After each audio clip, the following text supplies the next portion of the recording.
Hi, everyone. I'm Leonard Maltin, and I'm standing in the Walt Disney Archives on the Disney Studio lot in Burbank, California. We have some wonderful things to show and tell today. Joining me is Guy Williams, Jr. Leonard, how are you? I'm fine. And I'm also kind of dazzled. I've never seen this in person, and I guess you have.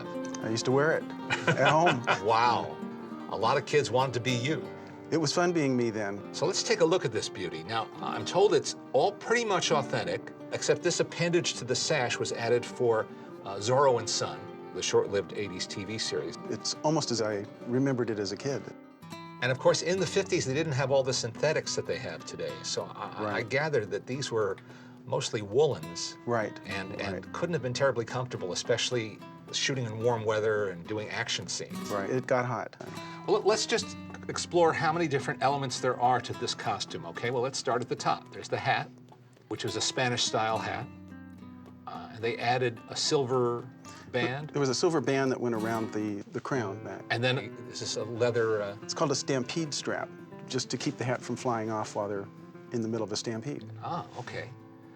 Then we have the cape, which is magnificent. They had different weights for the cape. I think Really? The stunt cape was a lot lighter. The one for the close-ups or for the on-set work was pretty heavy. As a kid, I remember wondering what this little extra cord was that was hanging down. I could never figure it out. But I later learned that it's to tie off behind the back and up through the shoulder, because the cape is so heavy, it tends to pull back on the neck. So this would allow it to ride up on the shoulders and hold it there. Now, I'm no expert on capes, but I don't remember ever seeing one that has actually an armhole for the sleeve of the shirt to go through. The slits, yes. They had full movement of the arms through these slits, and I remember when my dad was fencing, the cape would often get in the way, so he'd pull it up and put it over one hand and fence with the other. All right, then we have a black shirt in this case. Right. With the, are these conchs here? I think there's metal silver buttons. Mm-hmm. Then we have a sash, and then the pants, and then the gloves. They tended to have a silver band around the edges so it would define it against the costume. These are original gloves from what I understand, but the silver, I think rat tail is what they call it, was removed. Mm-hmm. And then we have boots, and these are not the original boots, but they're here to help give the complete appearance. Right. What on earth are you doing in those ridiculous clothes? How did you know it was me, Excellency? I'm wearing a mask.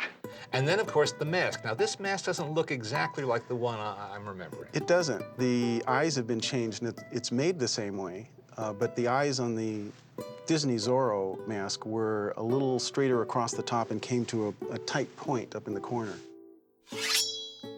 And is that an original sword we're looking at? It is. A company in Italy called Negrini made the guard.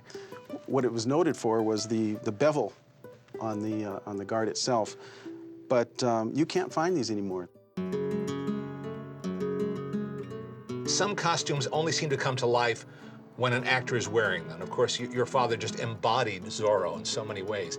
But even on a mannequin, this costume is powerful. It makes a real statement, doesn't it? It really does. It's one of the best Zorro costumes. I think the best Zorro costume that I've ever seen. I remember even during the lead up to the shooting, they were working with the costume. Some of the original photographs for publicity were with a little different hat, a little different shirt. So they were evolving just as they were getting ready to shoot. Chuck Keane was in charge of the costume or wardrobe department at the time at the studio, but I understand this costume and the others were actually commissioned from Western Costume Company, which is, I think, the oldest costume company in Hollywood. Well, that's Zorro. Should we look at his alter ego, Don Diego? That'd be great. Get your hat. We're leaving for Los Angeles. Now, of course, Zorro was a black and white television show, but that doesn't mean it didn't have color when they were shooting it. And here's a good example of that, this beautiful Don Diego costume. It's funny, I remember as a kid watching it at home in black and white, but in my mind I was transposing it into color because I was familiar with the colors of the costume. Look how well this beautiful wool has held up for over half a century. The shirt and the bandana are not original, but the hat, the jacket, the vest, and the pants are, and they do look great. He was a well-dressed man. Yes. A fine family, good blood. You could do much worse, my son. Well, this befits a gentleman of standing and wealth in the community like Don Alejandro, right? Absolutely. Look at the detail work. These buttons are exquisite. And the silver brocade work also again there. Yes, and again, apparently real silver thread. Yep. But I can't help but feeling you could see this costume in any number of Western films or films set in Spain or old California. We have another costume over here that only could have come from Zorro.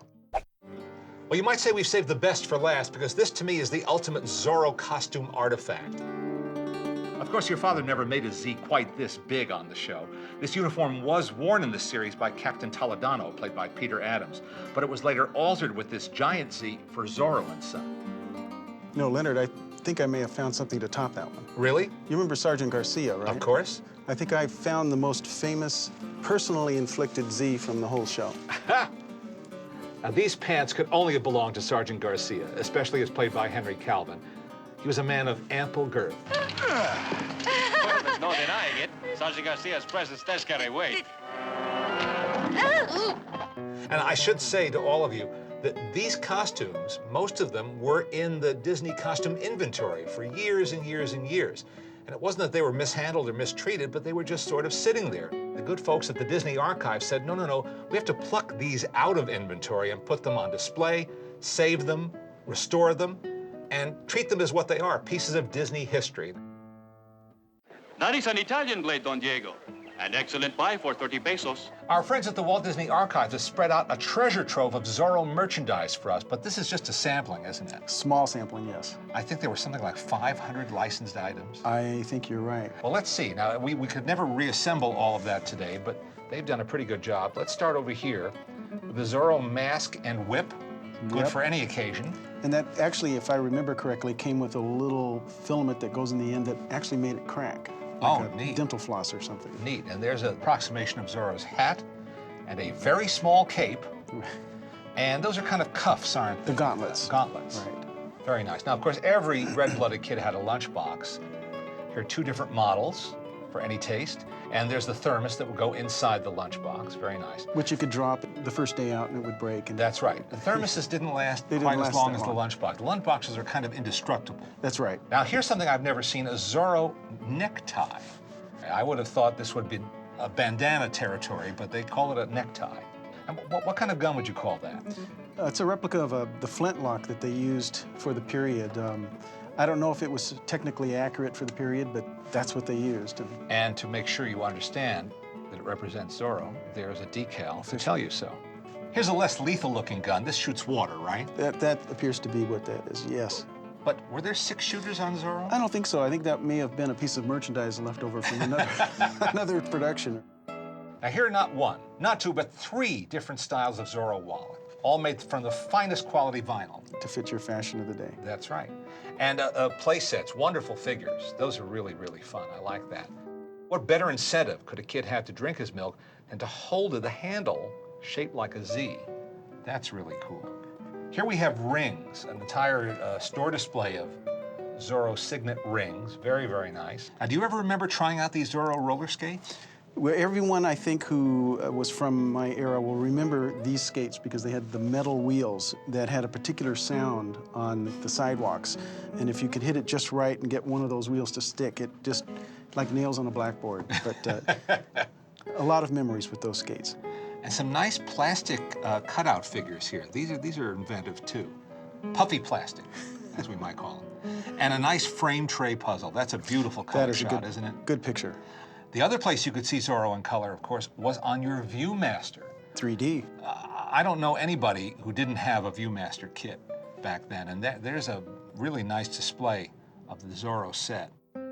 Last, but far from least, the Zorro comic books. Again, the cover photography just made these irresistible. And some of the stories were drawn by Alex Toth, one of the great comic book artists, but it's the covers that really sell them. And there's even one with guest star from second season, Annette Funicello.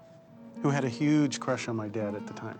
And that was actually Walt's 16th birthday present to her, to include her in, I think it was 2 or 3 episodes. Pretty cool.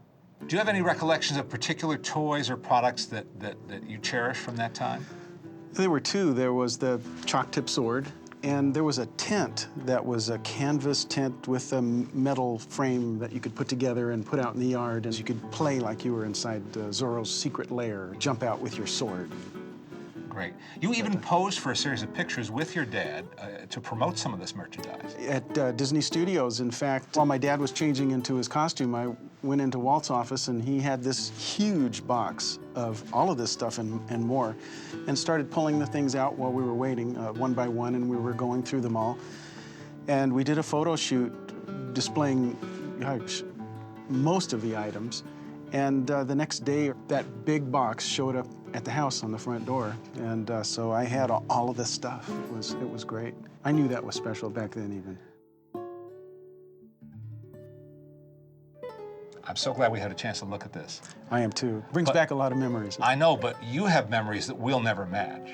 I mean, memories involving not only your dad, but Walt Disney himself. Right. That's hard to top. Yeah, that's special in my memory. I'll always enjoy that.